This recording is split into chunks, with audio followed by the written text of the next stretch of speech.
It's a breakthrough for the Catholic Church and LGBTQ relations. Pope Francis has criticised the anti-gay laws in countries discriminating against LGBTQ people. He called for an end to anti-gay sentiment within the Church, distinguishing crime from what he calls a sin. We are all children of God, and God loves us as we are and for the strength that each one of us has to fight for our dignity. Being homosexual is not a crime. It's not a crime. Let's make the distinction first between sin and crime, but it's also a sin to lack charity with one another. So what about that?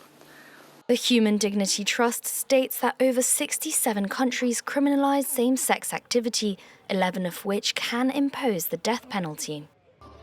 Anti-LGBT laws have also been adopted in some Eastern European countries, while in the US, the state of Florida passed the Don't Say Gay legislation to prohibit the teaching of sexual orientation and gender identity. Calling these laws unjust, Pope Francis urged local Catholic bishops who support them to evolve and welcome everyone to the Church. They are part of the culture, and some have their minds still in that culture. These bishops have to have a process of conversion. But tenderness, please. Tenderness as God has with each one of us. Despite repeatedly reaching out to the LGBT community since becoming pontiff, he remains true to the Catholic doctrine that views homosexual acts as a sin, with the Church continuing not to bless same-sex unions.